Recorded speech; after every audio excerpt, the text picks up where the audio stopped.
Sa dakilang pangalan ng Diyos na lumikha ng langit at ng lupa, mga minamahal kong mga kapatid, at gayon din sa ating mga kaibigan, magandang umaga sa bawat isa sa atin, na sa muli ay dadako naman po tayo sa pag-alala sa salita ng ating Panginoong Diyos at sa pag-aalala ng iniwang bahagi sa atin ng ating Panginoong Jesucristo, ang pagputol-putol ng tinapay at ang pag-inom sa saro bilang simbolo sa kanyang katawan at dugo.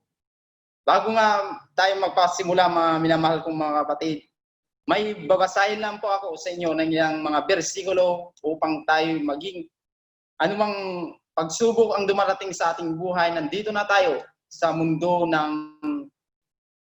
pandemic na ito. Ngunit patuloy pa rin tayo na sinasabi bilang paalala sa bawat isa atin ng ating Apostol Pablo sa kanyang sulat dito sa sulat ng mga Hebreo, sa Hebreo Kapitulo 10, versikulo 19 hanggang 25, ang ganito ang sinasabi, mga kapatid, yamang may kalayaan ngang makapasok sa dakong banal sa pamagitan ng dugo ni Jesus, sa pamagitan ng daang bago at buhay na kanyang itinalaga sa atin, na sa pamagitan ng tabing sa makatwid bagay sa kanyang laman.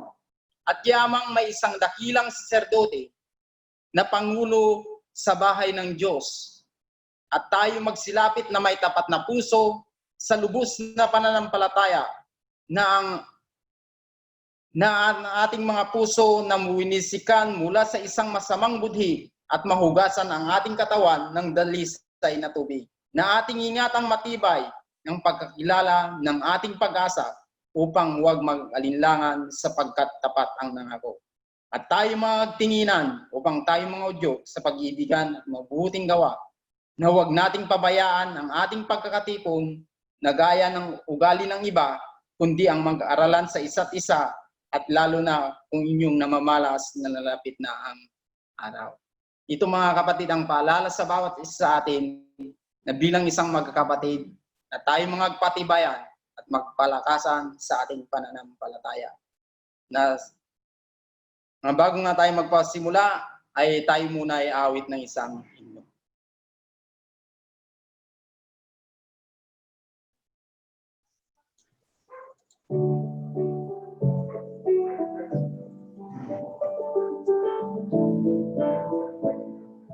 Seek ye first the kingdom of God and His righteousness,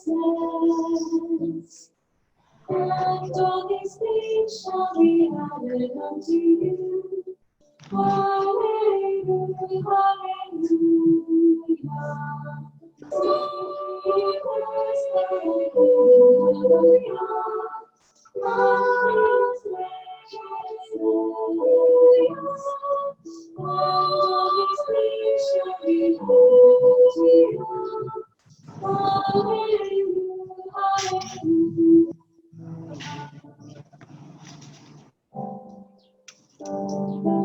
Ask and it shall be given unto you. Seek and ye shall find. Knock and it shall be opened unto you. Hallelujah, hallelujah. Ask and it shall be opened unto you. Hallelujah, what shall be opened unto you. Hallelujah, hallelujah. I am the way, the truth, and the light. That's what Jesus said. No man can come to the Father but by me.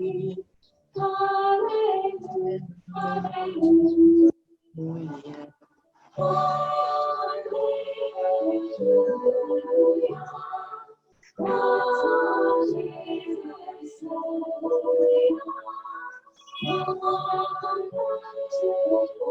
hallelujah.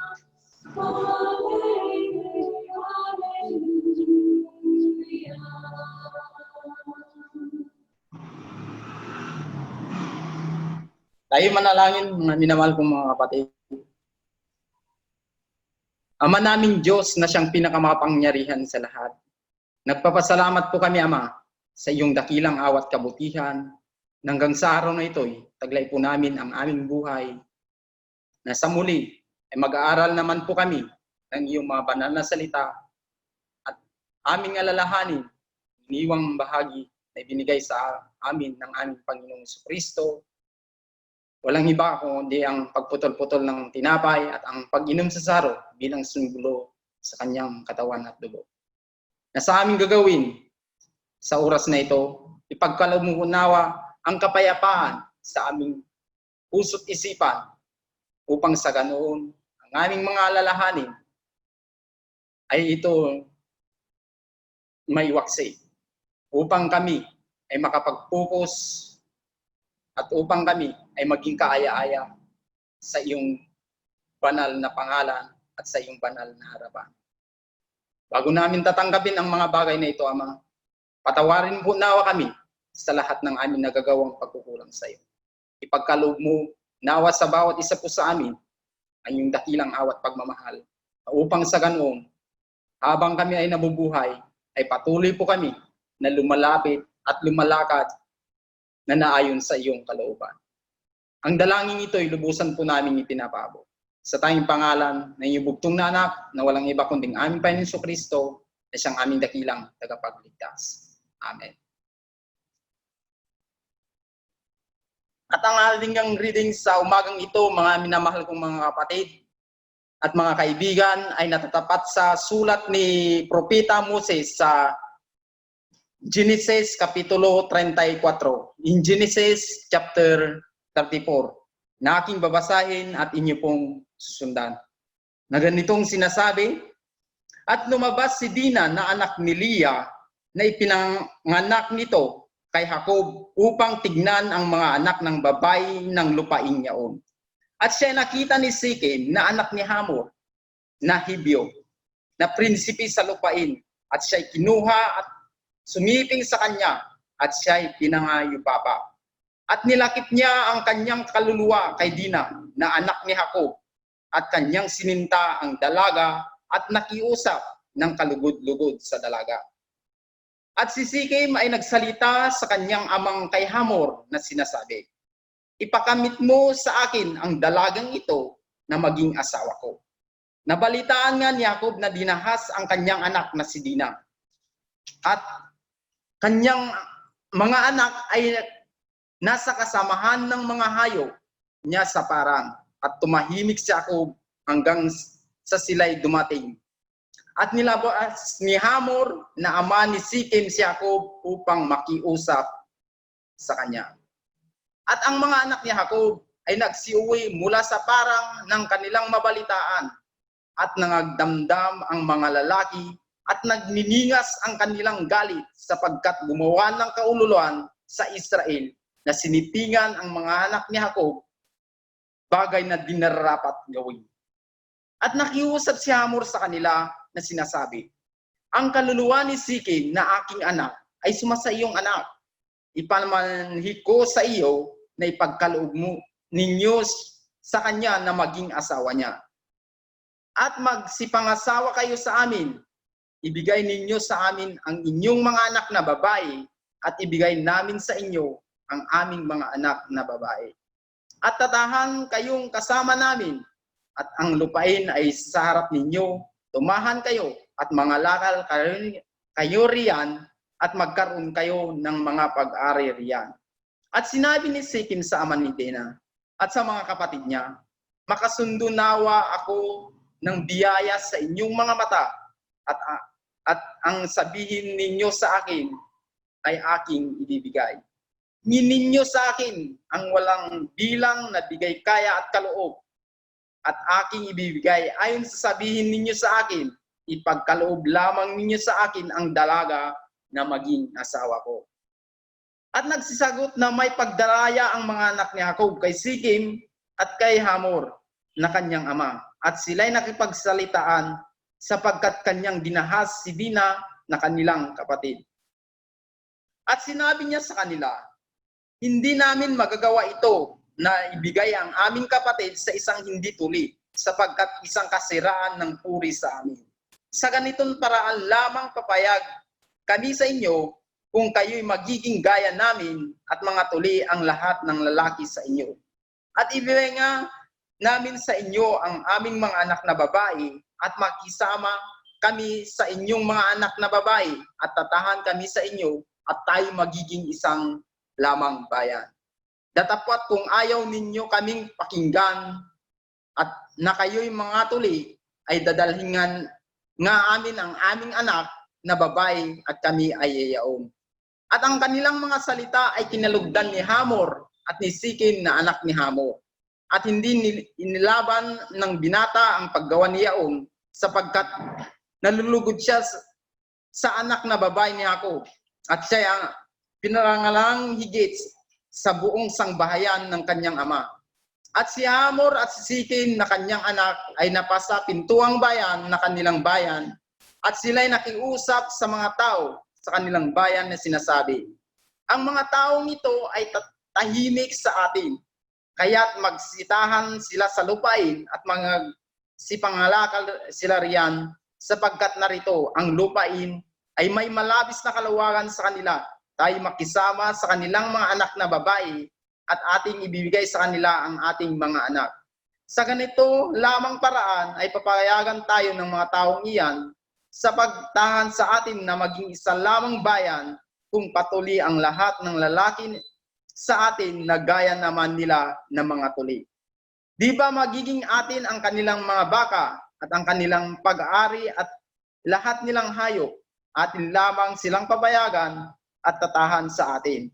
At pinaginggan si Hamor at si Sikim na kanyang anak ng lahat na lumalabas sa pintuan ng kanilang bayan at ang lahat ng lalaki ay nagtuli ang lahat na lumabas sa pintuan ng kanilang bayan. Ipinaghiganti si Dina at nangyari ng ikatlong araw nang sila'y mga saktan na ang dalawa sa mga anak ni Jacob, si Simeon at si Levi na mga kapatid ni Dina na kumuha ang bawat isa sa kanyang tabak at sila'y lihim na pumasok sa bayan at kanilang pinatay ang lahat ng mga lalaki. At kanilang pinatay si Hamor at si Sikim na kanyang anak sa talim ng tabak at kanilang kinuha si Dina sa bahay ni Sikim at sila'y nagsialis. Nagsiparoon ang mga anak ni Jacob sa mga patay at kanilang sinamahan ang bayan sapagkat kanilang dinahas ang kapatid nila. Kinuha nila ang kanilang mga kawan at ang kanilang mga bakahan at ang kanilang mga asno at ang nasa bayan at ang nasa parang at ang kanilang buong yaman at ang lahat ng kanilang mga anak at mga asawa ay dinala nilang bihag na samsam sa makatwibagay lahat na nasa bahay. At sinabi ni Jacob kay Simeon at kay Levi, ako'y inyong binabagabag na pinapaging mapagtanim ninyo ako sa mga tumatahan sa lupain, sa mga Kanineo at sa mga Pariseo, at akong may kaunting tao ay magpipisan sila laban sa akin at ako'y sasaktan nila. At lilipulin ako ng aking sangbahayan at kanilang sinabi, aariin niya ang aming kapatid na parang isang patuto. Hanggang dito lang at maraming salamat sa inyong pakikinig. Bago na nga tayo dadako sa eksortasyon ng ating kapatid, ay awit muna tayo ng isang himno.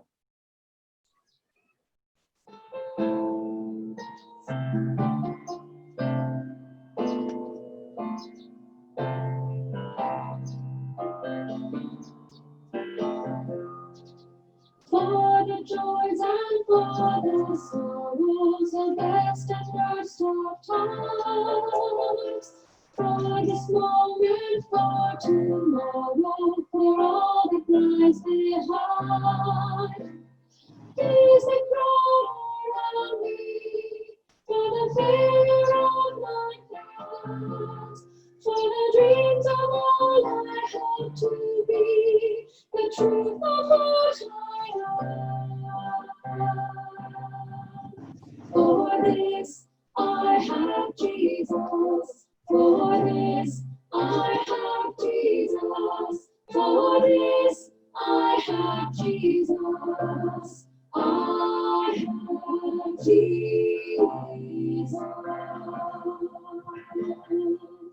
For this I have Jesus. For this I have Jesus. For this I have Jesus.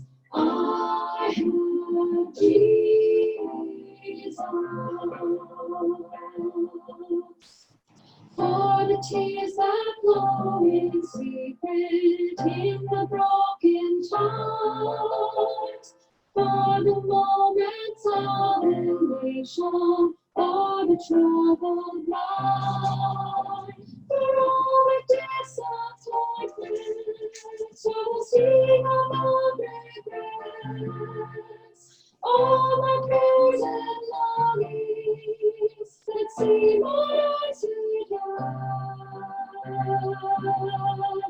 For this I have Jesus. For this I have Jesus. For this I have Jesus. I have Jesus. For this I have Jesus. For this I have Jesus. For this I have Jesus. I have Jesus.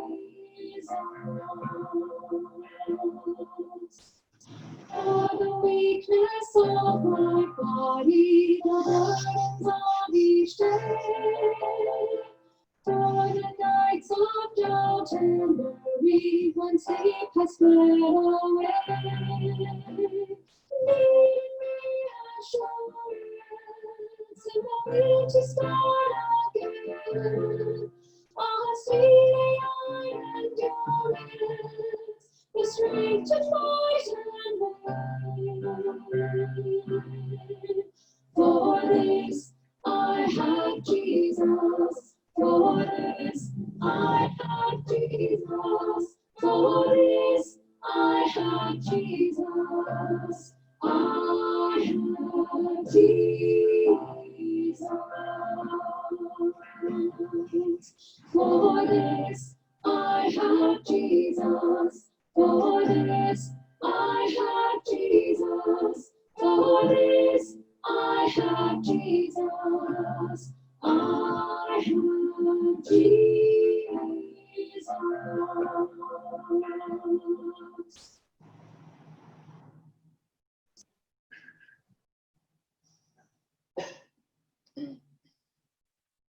At upang lubusan nating maunawaan ang ating binasa sa umagang ito, mga minamahal kong mga kapatid, ay atin nang tawagin si kapatid na John Vincent Flores na siyang magbigay ng eksortasyon sa umagang ito.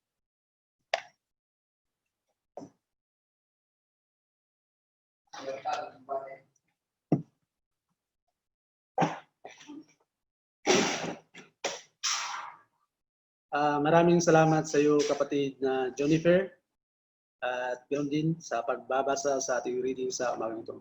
At magandang umaga sa bawat sa atin, mga minamahal kong mga kapatid, at ganoon din sa ating mga masigasig na mga kaibigan na patuloy pa rin na nakikisama sa bawat sa atin, lalong-lalo na sa pag-aral sa banal na kasulatan. At bago pa man mga kapatid, ay dala-dala ko po ang pangungumusta ng ating mga kapatid sa Kalilangan Iglesia, at na kung saan ay kagaya rin ng ating mga ginagawa sa mga oras na ito ay patuloy pa rin natin na inaalala ang iniwang sakripisyo ng ating Panginoong Kristo na siyang sumisimbolo sa kanyang katawan at kanyang dugo. At ganoon din mga kapatid, ay maraming salamat, at ganoon din ito ay isang napakalaking karangalan para sa akin na makapagbigay ng isang eksortasyon. At gayon pa man, ay siguro nakasanayan na nakikita ninyo ako ay bilang hanggang chairman o presider sa isang program. Ngunit sa pagkakataon na ito, ako ay nagagalak na ako ay makapagbigay ng isang eksortasyon sa umagang ito. At napakaganda ang binasa ng ating kapatid kanina sa Hebreo, na sinabi niya kanina na napakaganda sa mga magkakapatid na tayo ay nagpapalakas, na tayo ay nag-aaral sa salita ng ating Panginoong Diyos. Nakagaya rin na sa sinabi ni Haring David sa kanyang sulat sa Psalms 133 verse 1, sabi niya dito mga kapatid, masdan mo at napakabuti sa mga magkakapatid na nagkakaisa mga kapatid. So, sa kanilang mga sinabi, sabi dito na naobserbahan natin, ang ibig sabihin pala nito ay napakaganda sa bawat isa sa atin bilang mga magkakapatid sa pananampalataya na tayo ay nagkakaisa at tayo ay kahit na tayo ay nasa pandemya man sa mga panahon natin ngayon, ay patuloy tayong naghahanap ng isang solusyon upang tayo ay magkaroon ng komunikasyon ng bawat isa atin at ganoon din ay patuloy pa rin tayo na nag-aaral salita ng ating Panginoong Diyos. At ang ating readings, ang napili kong readings mga kapatid ay natatapat sa Genesis chapter 34. Siguro, marami na sa atin ang alam na o nakarinig na o napag-aralan na or nakapagbigay na ng mga aral na ito mga kapatid, sa lalo-lalo na sa ating mga iba't ibang mga kapatid. At napili ko ito kasi meron din siyang connection sa bawat isa atin sa ating iglesia. Kasi nga ang ating tema is ang bahay ni Jacob or the house of Jacob or ang ating iglesia sa panahon natin ngayon. At alam naman natin mga kapatid na very common na sa bawat isa atin na si Jacob na kung saan siya ay ama ng ating pananampalataya, si Abraham, Isaac at si Israel or si Jacob.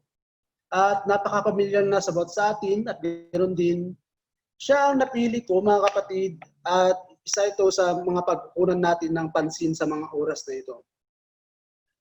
Kung maalala natin mga kapatid, sa time ni Jacob is alam natin na meron siyang, ang background kasi ni Jacob mga kapatid, meron siyang 4 na naging asawa at ganoon din ay ito ay sina Leah, Rachel, at ganoon din yung dalawang katulong ni Leah at ganoon din ni Rachel.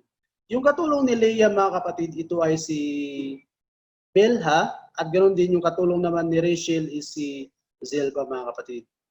At ganoon din, ang ama ni Leah at ni Rachel mga kapatid, kasi nga magkapatid sila, ang ama nila is si Laban o Laban mga kapatid.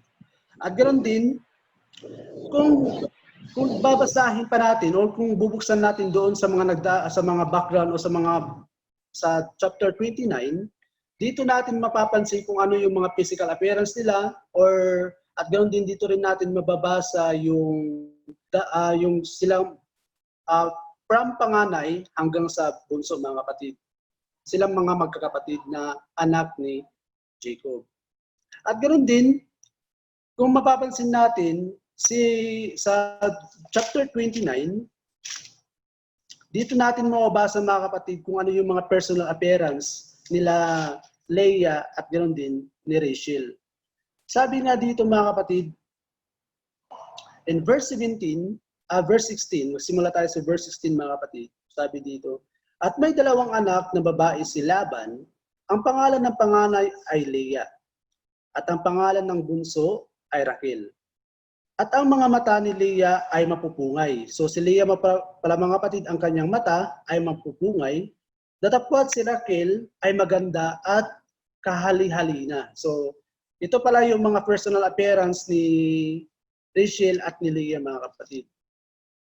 At mapapansin din natin, sa line ni Leah, si Rachel, si Bilhah o Zilpah, example na lang natin mga kapatid na silang 4 is sa loob kasi ng iglesia meron tayong mga kanya-kanyang mga pamilya. Example na lang natin mga kapatid.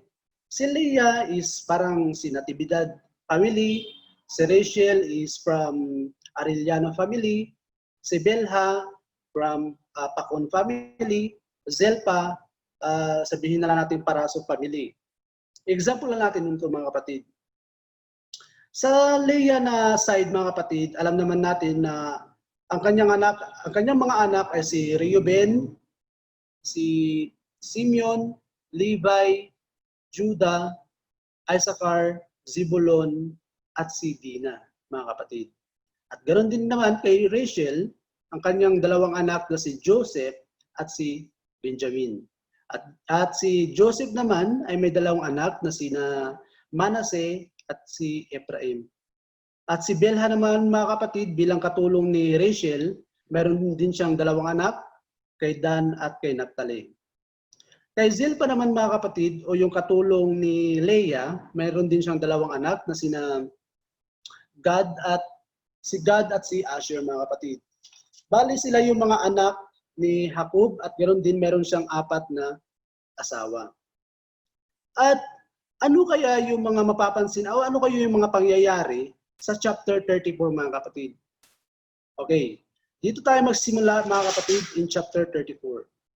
Sa chapter 34, mga kapatid, kung napansin natin kanina, hindi natin mababasa yung pangalan ng ating Panginoong Diyos, mga kapatid.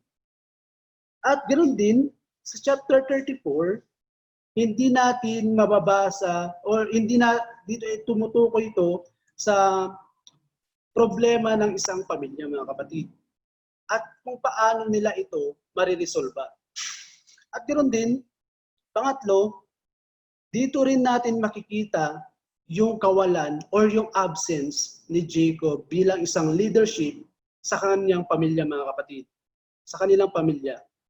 At ganoon din, dito rin natin mababasa kung ano yung naging epekto ni Jacob sa lahat ng kanyang mga desisyon na kung mapapansin kasi natin na ambis na mag-stay sana siya sa loob ng eklesia is bakit kaya siya umalis, mga kapatid? Instead na siya ay manatili sa bahay ng ating Panginoong Diyos, siya ay umalis, mga kapatid. Ngunit bago pa man yan, mga kapatid, ito yung mga pangyayari sa chapter 4. Ngunit bago pa man yan, kung babasahin natin in Genesis chapter 31, verse 3, mga kapatid, in Genesis chapter 31, verse 3, mga kapatid, sabi dito, at sinabi ng Panginoon kay Jacob, magbalik ka sa lupain ng iyong mga magulang at sa iyong kamag-anakan, at ako'y sa iyo. In verse 13, ako ang Diyos ng Bitil na doon mo pinahiran ng langis ang batong pinakaalaala at doon ka gumawa ng panata sa akin. Ngayon tumindig ka, umalis ka sa lupaing ito, at bumalik ka sa lupaing pinanganakan sa iyo. Alam natin, mga kapatid, sa ating mga binasa, napakalinaw ng ating Panginoong Diyos ay nag-command, mga kapatid, kay Jacob. Napakalinaw dito, mga kapatid, na sabi nga sa ating binasa sa verse 13 na dito is nagkaroon ng, sabi nga dito sa ating binasa na ako ang Diyos ng Bitil na doon mo pinahiran ng langis ang batong pinakaalaala at doon ka gumawa ng panata or gumawa siya ng vow or panata, promise, mga kapatid. At ito yung command ng ating Panginoong Diyos, mga kapatid. Ngunit, ang ating pag-uusapan sa mga oras na ito is tungkol sa story ni Dina, mga kapatid. Story ni Dina na siya nag-iisang dalaga, mga kapatid, sa loob ng eklesia o sa loob ng bahay ni Jacob, mga kapatid. Sabi nga in verse 1, sabi dito, mga kapatid, at lumabas si Dina na anak ni Leah, na ipinanganak dito kay Jacob upang tignan ang mga anak na babae sa lupain ngayon. Bakit kaya, mga kapatid, sa pangyayaring ito is sinabi dito, went out or lumabas si Dina? Bakit kaya, mga kapatid, na gustong lumabas ni Dina sa bahay ni Jacob, mga kapatid? Ano kaya yung mga dahilan kung bakit gusto niyang umalis dito, mga kapatid, sa bahay ni Jacob? Unang-una, yung mga dapat nating ikonsidera, mga kapatid, sa pangyayaring ito, kung babasahin natin in Genesis chapter 29, verse 31, ito yung mga points na dapat nating i-consider, mga kapatid.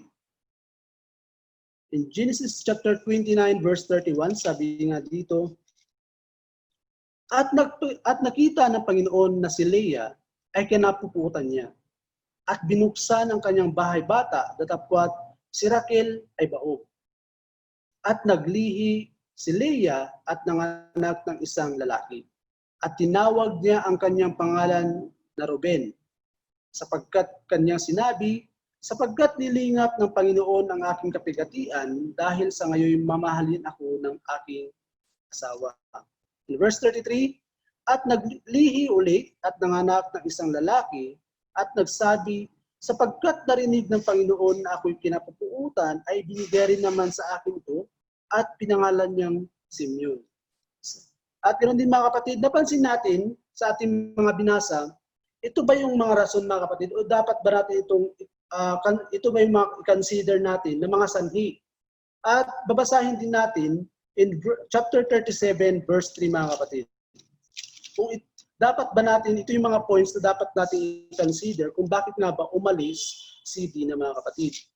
In Genesis chapter 37 verse 3, sabi dito, minamahal nga ni Israel si Jose nang higit kaysa lahat niyang anak, sapagkat siya ay ang anak ng kanyang katandaan at siya ay ginawa ng isang tunika na may sari-saring kulay. Dito mga kapatid, ano kaya ang ating napansin sa ating mga binasa? Bilang nabasa natin mga kapatid, ano kaya yung nakita natin pag-uugali ni Jacob mga kapatid? Napansin natin, doon sa ating mga binasa, lalong-lalo na in chapter 37 verse 3 ng Genesis nating binasa, nakitaan natin dito na may nagkakaroon ng favoritism. Favoritism kasi nga, ang sinisinta lamang niya palang anak is si Joseph mga kapatid. At ganoon din, napansin din natin dito na nagkukulang ng atensyon si Jacob sa kanyang mga anak at lalong-lalo na ang kanyang paggabay dito mga kapatid. At ganoon din, napansin natin mga kapatid na dahil sa pagkakaroon ng favoritism, napapansin din natin dito yung kamangmangan ni Jacob tungkol sa pamilya o sa pagkakaroon ng problema sa kanyang pamilya mga kapatid. Ito yung mga dapat natin i-considera kung bakit nga ba umalis si Dina mga kapatid.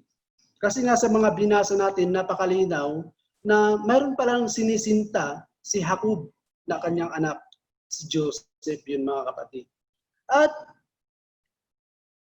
ano pa kaya yung mga rason behind sa mga problema na ito? Kung ating ang mapapansin mga kapatid, sa pag-uugali ni Jacob, si Jacob pala ay isang tao na was a man of compromise mga kapatid. Yun bang hindi siya nakipag-engage sa kanyang mga ibang mga anak o sa mga lalaki niyang mga anak mga kapatid. Instead na pantay-pantay sana ang kanyang ipapakitang pag-uugali, ngunit mayroon lamang siyang sinisintang nag-iisang anak na si Joseph. At ganoon din, napansin din natin dito mga kapatid sa ating mga binasa, lalong-lalo nun sa ating readings, na hindi natin nakitaan si Jacob ng isang malakas na isang mananampalataya o isang leader or a good leader mga kapatid sa kanilang pamilya mga kapatid. At ganoon din, nabasa rin natin na si Jacob ay meron para siyang nagkakaroon ng favoritism mga kapatid. Ito yung napakasakit bilang sa bahay ni Jacob na mayroong nagkakaroon ng favoritism instead of na magkakaroon sana ng pantay-pantay ang turing sa kanyang mga anak mga kapatid. Okay. Ito yung mga bunga mga kapatid kung paano ito nagkaroon ng mga problema mga kapatid. In verse 2 ng ating readings, in chapter 34, dito yung mga problema mga kapatid kung paano ito nagsimula. At siya nakita ni Sikim, anak ni Hamor, na Hiviyo na prinsipe sa lupain. At siya kinuha at sumiping sa kanya at siya pinangayupapa. In verse 3, at inilakip niya ang kanyang kaluluwa kay Dina na anak ni Jacob at kanyang sininta ang dalaga at nakiusap ng kalugod-lugod sa dalaga. Napansin natin mga kapatid, kung sa verse 1, di ba nasabi natin kanina na umalis, went out si Dina. Ngunit sa mga sumusunod na mga bersikulo na ating mga binasa, ito yung mga nangyari kay Dina mga kapatid. Kung maobserbahan kasi natin, sa loob ng iglesia o sa loob ng bahay ni Jacob, mayroon na silang problema mga kapatid. Nagkaroon na sila ng problema kasi nga hindi natin nakitaan si Jacob ng isang pantay-pantay sa kanilang magkakapatid. At nakitaan din natin siya ng isang favoritism. Kaya siguro umalis si Leah mga kapatid kasi nga hindi siya napapansin sa loob ng bahay o sa loob ng iglesia. At ganoon din, napansin kasi natin mga kapatid, kung mayroon palang isang problema sa loob ng iglesia, tapos umalis tayo sa loob ng iglesia, kagaya ni Dina na umalis sa kanilang bahay, is nagkakaroon na naman ng panibagong problema mga kapatid. Alam naman kasi natin mga kapatid, sa loob ng iglesia, yung problema dyan mga kapatid, walang ibang makakaresolba kundi kayo lamang magkakapatid at lalong-lalo na ang isang leader na kagaya ni Jacob. Ngunit, hindi natin nakitaan ng isang spiritual leader sa pamilya ni Jacob. At ganoon din, ito yung naging problema ni Dina mga kapatid, na panibagong problema na naman na dumating sa kanya. Instead na manatili sana siya sa loob ng iglesia o sa loob ng kanilang bahay, nung umalis siya, ay nagbunga na naman ito ng panibagong problema. Anong nangyari sa kanya mga kapatid? Siya ay ginahasa, mga kapatid, sabi dito, in verse 3 and 4 na ating binasa, at inilakip niya ang kanyang kaluluwa kay Dina na anak ni Jacob. So, si Shechem mga kapatid, nakuha ang pagkadalaga ni Dina mga kapatid. O sa madaling salita, siya ay ginahasa. Ito yung naging problema mga kapatid na patuloy natin na inoobserbahan na kung meron palang problema sa loob ng iglesia, kapag tayo ay umalis sa ating bahay, is nagkakaroon na naman ng panibagong problema mga kapatid. Okay, now, ano kaya yung mga pagkakaiba sa panahon ni Eva kay Dina at ganoon din sa panahon natin ngayon mga kapatid? Unang-una, kung maalala natin mga kapatid, kay Eva noon is nagkaroon siya ng conversation with the serpent. Nagkaroon siya ng pag-uusap mga kapatid. Kay Dina naman, yung naging problema sa kanya is umalis siya sa kanilang bahay o sa loob ng iglesia mga kapatid.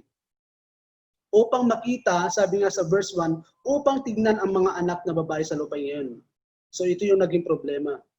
Sa bawat isa sa atin naman bilang mga mananampalataya sa panahon natin ngayon, yung naging problema naman sa bawat isa sa atin mga kapatid, tayo ay nagsisilakad dito sa sanglibutan mga kapatid. Ito yung naging problema na tayo ay nagsisilakad sa mundong ibabaw na nakikisalamuha o tayo rin ay nakiki-join sa lahat ng mga gawain mga kapatid dito sa mundong ibabaw.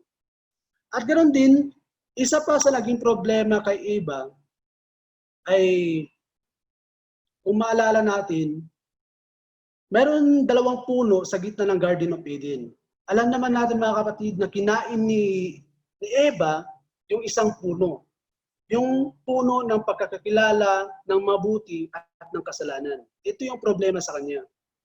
At ganoon din kay Dina, kung maalala natin sa ating mga binasa, ang naging problema kay Dina mga kapatid is siya ay kinuha ni Shechem upang gahasahin mga kapatid. Ito yung naging problema. Dahil siya ay lumabas sa bahay ni Jacob, ito yung naging problema na siya ay kinuha ni Shechem at gahasahin mga kapatid. At ganoon din, Kung sa ating panahon, mga kapatid, bilang mga mananampalataya, ginagawa rin natin kung ano ang kanilang mga ginagawa, mga kapatid. Ano kaya ito, mga kapatid? Hindi literal na tayo ay kumain ng puno ng pagkakilala ng mabuti at masama o kasalanan, at ganoon din, hindi man tayo lumabas sa loob ng iglesia, ngunit iisa lang ang problema, mga kapatid. Gumagawa rin tayo ng kasalanan. Isa ito sa naging problema kay Eva, kay Dina, at ganoon din sa bawat isa atin sa panahon natin ngayon, bilang mga magkakapatid sa pananampalataya, isa lang yung naging problema, mga kapatid. Pari-pariho tayo mga ginagawa, iisa lamang yung kasalanan. Kaya nga, nang sinabi ko kanina, hindi man natin literal yung mga kanilang mga ginagawa, ngunit kagaya rin tayo na gumagawa rin ng kasalanan, mga kapatid. Sa naging problema ni Dina, mga kapatid, dahil nga siya ay ginahasa, ano kaya yung naging respond ng kanyang ama na si Jacob at respond din ng mga kapatid ni Dina, mga kapatid? Kung ating babasahin muli sa ating readings in verse 5, sabi dito, nabalitaan nga ni Jacob na dinahas ang kanyang anak na si Dina. At kanyang mga anak ay nasa kasamahan ng mga hayop niya sa parang. At tumahimik si Jacob hanggang sila'y dumating. In verse 6, at nilabas ni Hamor na ama ni Sikim si Jacob upang makiusap sa kanya. Verse 7, at ang mga anak ni Jacob ay nagsiuwi mula sa parang ng kanilang mabalitaan at nagdamdam ang mga lalaki at nagningas ang kanilang galit sapagkat gumawa ng kaululan sa Israel na sinipingan ang anak ni Jacob, bagay na di nararapat gawin. Sa ating mga binasa, mga kapatid, mapapansin natin, unang-una sa verse 5, ito yung naging respond ni Jacob, mga kapatid. Kung napansin natin kanina sa ating binasa, yung naging respond lamang ni Jacob, sabi nga dito, at tumahimik si Jacob, mga kapatid, hanggang sa sila'y dumating. So napansin natin, mga kapatid, sa problema ni Dina, isang napakalaking problema, mga kapatid, tungkol kay Jacob, na naging tahimik naman lang siya sa problema ni Dina. Bilang ama na si Jacob, o alam naman natin, mga kapatid, meron na mga kapatid natin na may mga anak na babae. Siguro yung magiging reaction natin, hindi lang tayo magiging tahimik kapag ito ang nangyari sa ating mga anak, mga kapatid. Kasi nga, imagine natin, mga kapatid, yung anak nating babae is ginahasa. Ngunit yung respond lamang ni Jacob is tahimik lamang. Siguro sa bawat isa atin, hindi lang tayo magiging tahimik. Hindi ito yung gagawin natin, mga kapatid, bilang mga ama o yung sa mga may mga anak na. At ganoon din, sa verse 7, ito naman yung mga naging respond ng mga kapatid ni Dina, mga kapatid. Nabasa kasi natin dito na sabi dito, mga kapatid, at ang mga anak ni Jacob ay nagsiuwi mula sa parang ng kanilang mabalitaan at nagdamdam ang mga lalaki. Sila'y nalungkot, mga kapatid, at sabi dito, at nagningas ang kanilang galit sapagkat gumawa ng kaululan sa Israel. Ito yung naging respond ng mga kapatid ni Dina, mga kapatid. Napansin natin na sila ay sobrang nalungkot, mga kapatid. At ganoon din, sila ay nagningas ang kanilang mga galit. Kung iisipin kasi natin, mga kapatid, sa pangyayaring ito, na napansin natin, naging tahimik si Jacob at ganoon din, yung mga kapatid ni Dina, sila yung mga nag-overreaction, mga kapatid. Naging sobra yung kanilang reaksyon. Kasi nga, sa sobrang galit na nangyari kay Dina, nagningas ang kanilang mga galit, mga kapatid, na kung mapapansin natin, isa ito sa napakahirap na naging problema sa kanilang kapatid na si Dina. Nag-iisang babae sa loob ng bahay ni Jacob, mga kapatid. Kaya nga mga kapatid, sabi nga ni Apostol Pablo sa kanyang sulat, kung ating mangbabasahin, in Ephesians chapter 4, verse 26,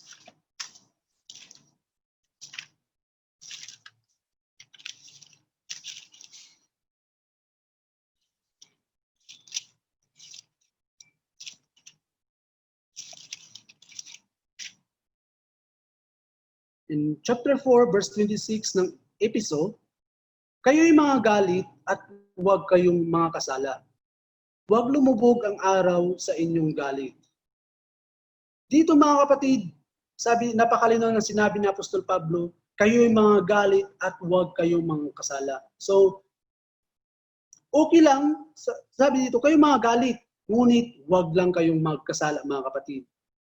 At huwag hayaan na lumubog ang araw sa ating mga galit ng mga kapatid.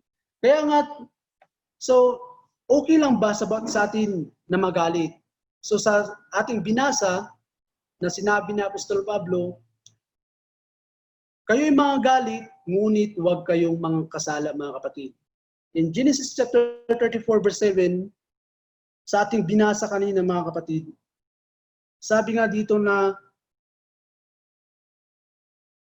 at ang mga anak ni Jacob ay nagsimuwi mula sa parang ng kanilang mabalitaan at nagdamdam ang mga lalaki at naglingas ang kanilang galit sapagkat gumawa ng kaululan sa Israel. Nasidipingan ang anak ni Jacob, bagay na di nararapat gawin mga kapatid. Kasi nga, sa time ng Israel noon mga kapatid, isa ito sa mga kaululan na sinabi nga dito na hindi ito karapat-dapat na isang tagalabas, o isipin natin mga kapatid, isa ito sa tagalabas, ngunit sinipingan nila yung tuli mga kapatid. O yung mga taga-Israel mga kapatid. Alam kasi natin mga kapatid, sa mga Israel, hindi kaaya-aya sa kanila na sila ay nagkakaroon ng tagalabas mga kapatid. At sa pagkakataon na ito mga kapatid, nagkaroon ng si Hamor mga kapatid ay nag-offer kay Jacob or sa bahay o sa lahat ng sa bahay ni Jacob mga kapatid. Ito yung offer niya mga kapatid.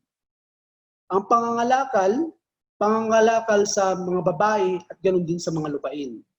Sabi nga dito mga kapatid in Deuteronomy chapter 7 verse 3, kung ating babasahin, ito yung offer ni Hamor mga kapatid kay Jacob. Deuteronomy chapter 7 verse 3, sabi, magsimula tayo sa verse 2, at pagka sila'y ibibigay sa harap mo ng Panginoon mong Diyos at iyong sasaktan sila, ay lubos mong lilipulin sila, huwag ngang makipagtipan sa kanila ni huwag mong pagpakitaan ng kaawaan sila. Ni mag-asawa sa kanila, ang iyong anak na babae ay huwag mong papag-asawaan sa kanyang anak na lalaki. Ni ang kanyang anak na babae ay huwag mong papag-asawain sa inyong anak na lalaki. Sapagkat kanyang iiwalay ang inyong anak na lalaki sa pagsunod sa akin upang sila'y maglingkod sa ibang mga Diyos, sa kayo'y mag-aalab ang galit sa Panginoon laban sa iyo at kanyang lilipulin kang madali. Sa ating binasa mga kapatid, ito kasi yung naging offer ni Hamor. Ngunit, alam naman natin mga kapatid, sa mga Israel, hindi ito maaring gawin sa kanila mga kapatid. Sabi nga in 1 John chapter 2 verse 15, kung ating babasahin mga kapatid, in 1 John chapter 2 verse 15,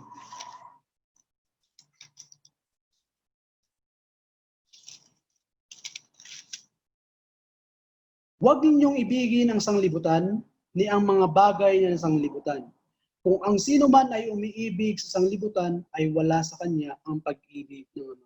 So napakalinaw ang sinabi mga kapatid ni Apostol John na huwag ibigin ang sanglibutan mga kapatid. Kasi nga, kung iniibig natin ang sanglibutan o yung gawa ng sanglibutan, ay kaaway natin ang ating Panginoong Diyos mga kapatid. Okay. Sa pagkakataon nito mga kapatid, ano kaya yung mga naging solusyon ng mga anak ni Jacob, mga kapatid. Ito yung kanilang solusyon, mga kapatid. Sa ating readings in verse 13, at nagsasagot na may pagdaraya ang mga anak ni Jacob kay Sikim at kay Hamor na kanyang ama. At sila'y nagsalitaan sapagkat kanyang dinaha si Dina na kanilang kapatid. Okay, sa pagkakataon nito, mga kapatid, ito yung naging solusyon ng mga kapatid ni Dina, mga kapatid. Nagumawa sila ng isang, ito yung sa ating binasa ay sabi dito, nagsisagot na may pagdaraya, mga kapatid. Ito yung solusyon ng mga kapatid ni Dina na magkakaroon ng isang pangdaraya. At kung ating kasing mapapansinin na sinabi dito na gumawa sila ng pangdaraya, ano kaya yun, mga kapatid? Ngunit sa pagkakataon nito, kinakailangan muna nilang ma-circumcise o kinakailangan muna nilang matuli, mga kapatid. Sabi nga in verse 24, sabi nga dito, mga kapatid, chapter 34 verse 24 to 26,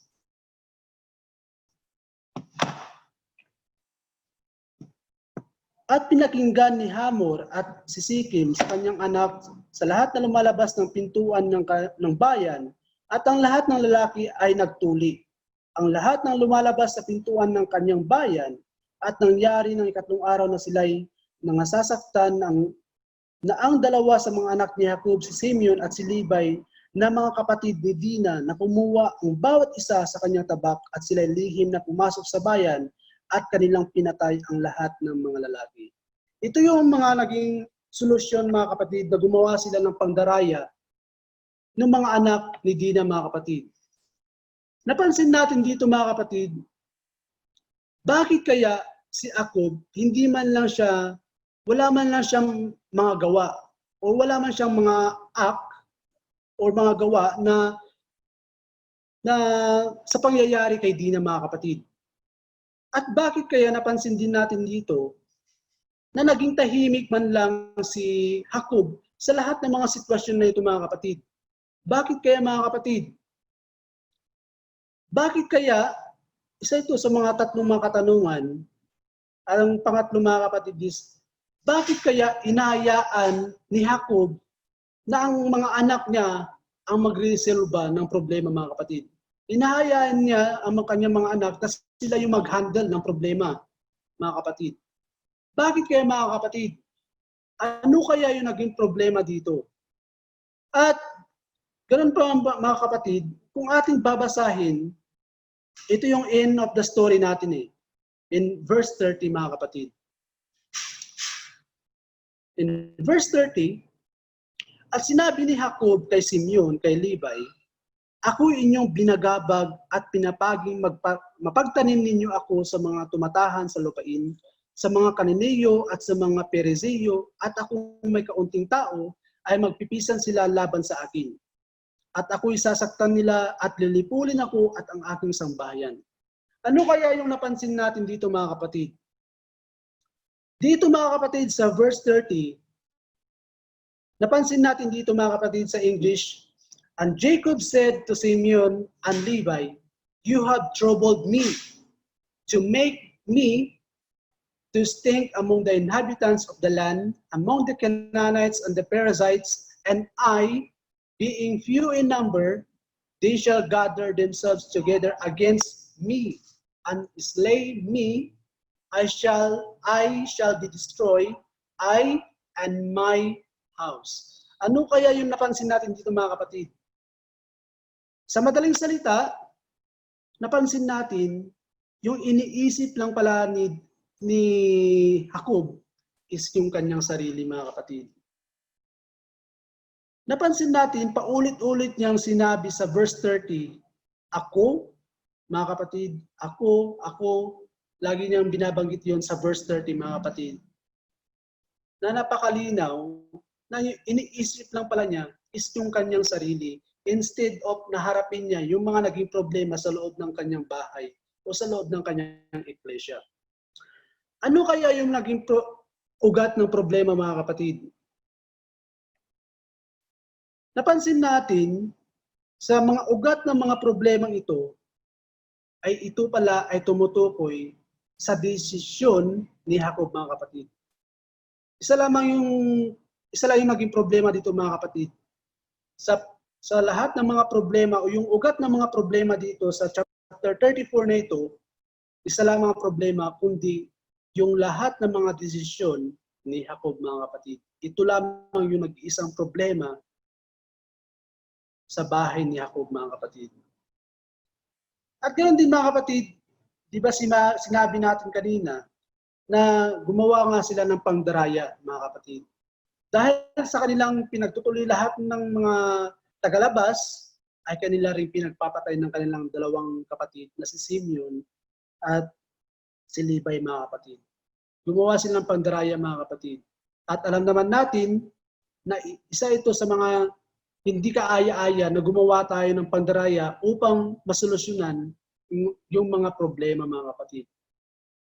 At ganoon din, mga kapatid, kung maalala pa natin, yung buhay or yung si Jonah, mga kapatid. Kung naalala natin si Jonah, alam naman natin, mga kapatid, na mayroon din silang pagkaka-ugnayan ni Jacob na napansin din na kasi natin yung isang pag-uugali din ni Jonah na kung mapapansin natin, nagkuman ng ating Panginoong Diyos kay Jonah na pumunta sa Nineveh, mga kapatid.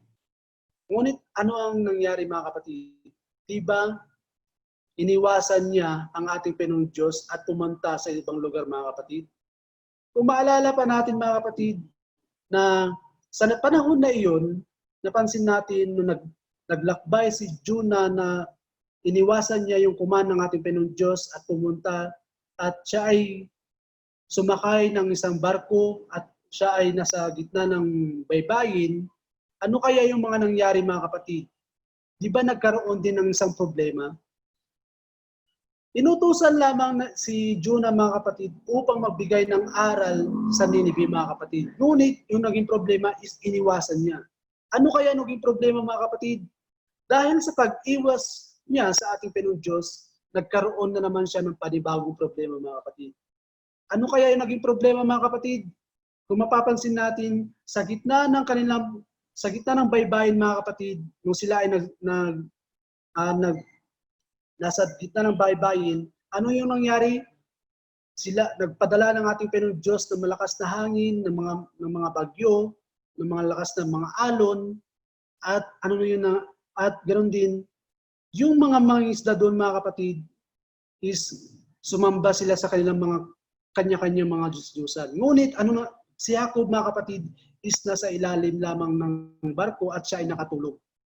Yung pangyayaring iyon, mga kapatid, ginising nila si Jacob at si Jonah at ganoon din kung ano ba yung naging problema, mga kapatid. Sinabihan nila na siya ay sumamba sa kanyang Diyos, ngunit ang solusyon lamang ng iyon, mga kapatid, ay kinakailangan nilang itapon si Jonah sa dagat, mga kapatid, upang mawala yung lahat ng mga problema iyon. Yung mga malakas na hangin, yung mga alon, mga kapatid. Ngunit sa pagkakataon na iyon, hindi pala yun yung solusyon para tayo ay umalis. Nakagaya ni Jonah, ni Dina, mga kapatid. Alam naman natin, mga kapatid, na maraming mga umaalis sa loob ng iglesia. Ngunit napansin natin sa mga pinag-aralan natin sa mga oras na ito, ay hindi pala ito yung sagot upang masolusyonan ang ating problema, mga kapatid. Kaya nga, ano nga ba yung nangyayari sa ating iglesia sa panahon natin ngayon? Ano nga ba yung mga naging problema sa panahon natin, mga kapatid, sa ating iglesia ngayon? Posible ba na yung problema ni Dina, mga kapatid, ay kagaya rin sa ating problema sa panahon natin ngayon? At alam ba rin natin, mga kapatid, na ang pag-alis sa iglesia, ito ba yung sagot o ito ba yung magandang solusyon para mariresolba yung ating mga problema, mga kapatid? At paano ba natin ito mariresolba? Kaya nga, mga kapatid, alam naman natin na ang pag-alis sa Eklesia ay hindi ang sagot sa lahat ng ating mga problema. Ang maling solusyon, mga kapatid, sa problema ay magbubunga pa ng isang problema na kagaya kay Dina, mga kapatid. At ganoon din ay sa lahat ng ating mga desisyon sa ating buhay, kinakailangan na ang Diyos ay laging pumagitna sa lahat ng ating mga desisyon, mga kapatid. At alam natin, mga kapatid, mayroon pa tayong mga iba't ibang mga problema, ngunit lagi nating isipin na kinakailangan na ang Diyos ay laging nasa gitna natin, mga kapatid. At bago nga tayo magtatapos, mga kapatid, ay sa mga aral na ito na aking binahagi sa inyo ay nanawa ay maiukit sa ating mga puso't isipan. At ganoon din, nakasama natin ang ating Panginoong Kristo na siyang sumisimbolo sa kanyang katawan at dugo. At ganoon din, mga kapatid, ay maraming salamat sa inyong pakikinig. At maraming salamat and God bless.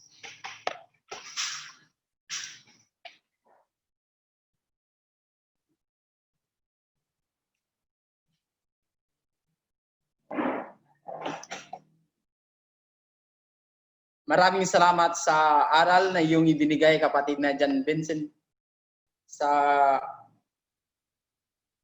araw na ito. Na kung titignan natin sa kanyang sinabi, na every time na may problema tayo, alam naman natin na sa bawat eklesia, nagkaroon talaga ng problema. Ngunit, mga kapatid, ang problemang ito, ang eklesia rin, ang magiging solusyon upang malutas ang isang problema.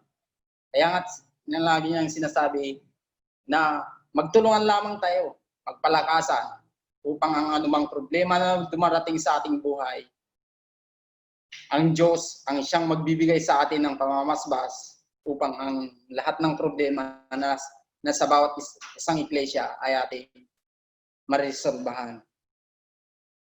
Bilang pagpapatuloy sa ating programa sa umagang ito, mga minamahal kong mga kapatid, tayo naman dadako sa iniwang bahagi ng ating Panginoong Jesucristo na walang iba ang pagputol-putol ng tinapay at ang pag-inom sa saro. Bago natin tatanggapin ay atin munang basahin ang 1 Corinthians chapter 11 verse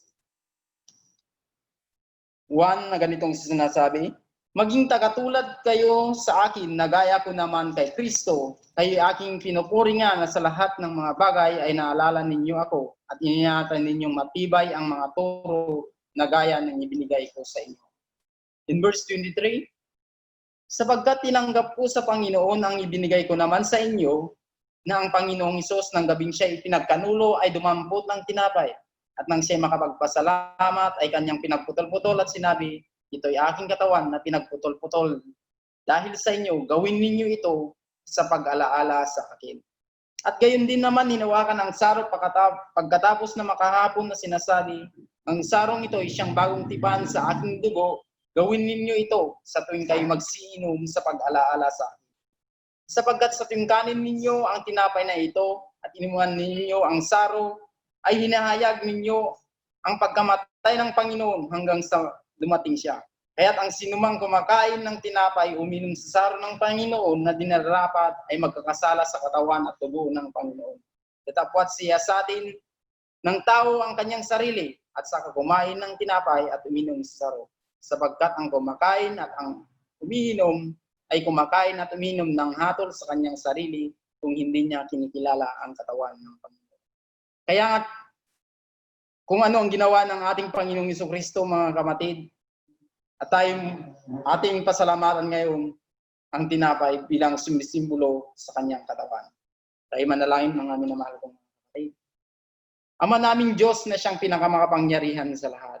Nagpapasalamat po kami, Ama, sa iyong dakilang awat, pagmamahal sa bawat isa po sa amin, na sa muli ay nakapagtapos po kami sa aral na namumula sa iyong mga banal na salita. Sa muli ay tatanggap naman po kami ng tinapay bilang simbolo sa katawan ng aming Panginoong Jesucristo, na bago namin ito tatanggapin, Ama, ay punawang itong basbasan at gayon din po sa bawat isa po sa aming natatanggap ng mga bagay na ito.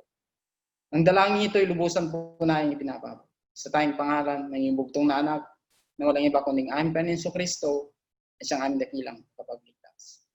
Amen. At nang siya'y makapagpasalamat, ay kanyang pinagputol-putol at sinabi, ito'y aking katawan na pinagputol-putol dahil sa inyo, gawin ninyo ito sa pag-alaala sa akin.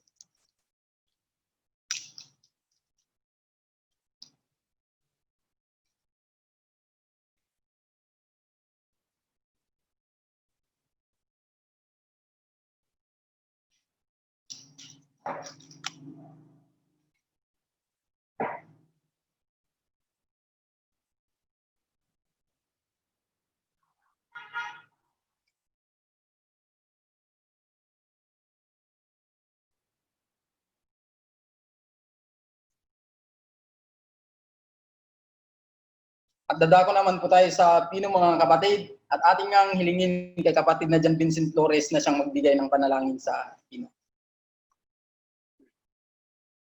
Tayo manalangin mga kapatid. Manaming Diyos na nasa langit at Diyos na siyang pinakamakapangyarihan sa lahat. Sa muli Pinoong Diyos, ibinabalik namin ang papuri at salamat sa pagkataon nito na kami ang muli nakapag-aral at kami ang nagpapalakasan magkakapatid sa pananampalataya habang hinihintay namin na yung bugtong na anak na siya mag-aarit sa mundo. At ganoon din pa yung Diyos na sa aming harapan ngayon ang pino na siyang sumisimbolo sa dugo ng aming Panginoon Kristo. At bago nawa namin tanggapin Ama, ay niling namin na yung pamasbas at luminsabot sa amin na siyang tatanggapin. At kalagip ko pa yung Diyos, kami ay humingi ng kapatawaran sa aming na nagagawa pagkasala sa iyo, sa isip, salita at sa gawa. Dalangin ito ang may lubusan ang pinapaabot sa iyo, pinapasalamatan sa matamis na pangalan, na yung bugtong na anak, walang iba kundi ang aming Panginoong Kristo. At nang siya'y ang sarong ito, at gayon din naman hinawakan ang sarong pagkatapos na makahapon na sinasabi, ang sarong ito ay siyang bagong tipan sa aking dugo, gawin ninyo ito sa tuwing kayo magsiinom sa pag-alaala sa akin.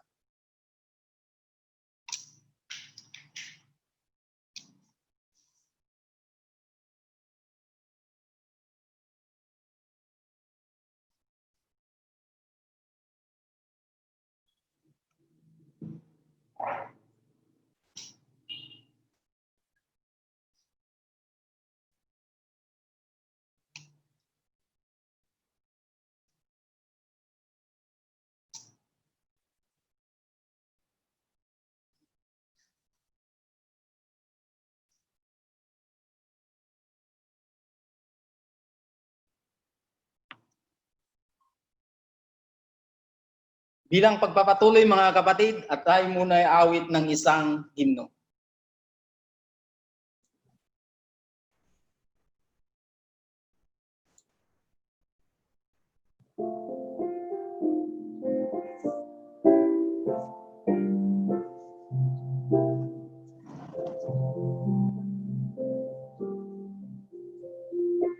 Hear, O my Lord, I see thee face to face.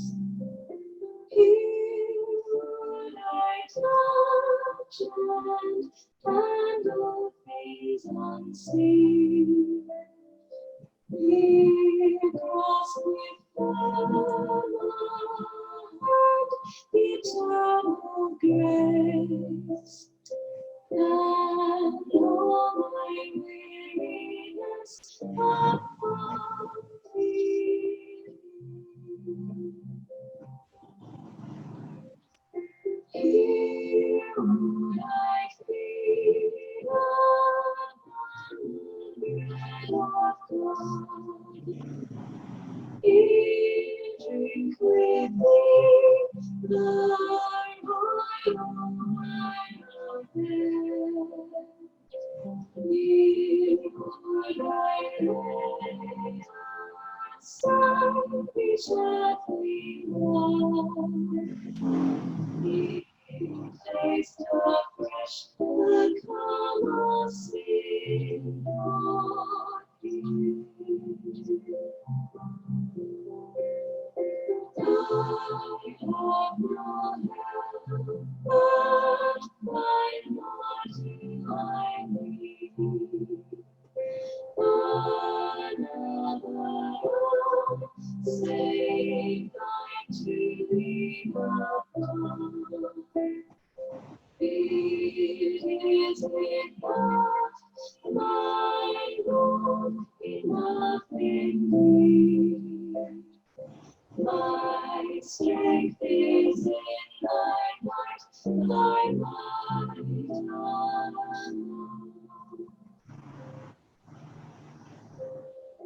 Mine is the sin of thine righteousness. Mine is the guilt of thine cleansing blood. He is my rock, my refuge and my peace. Thy blood, thy righteousness, O Son of God.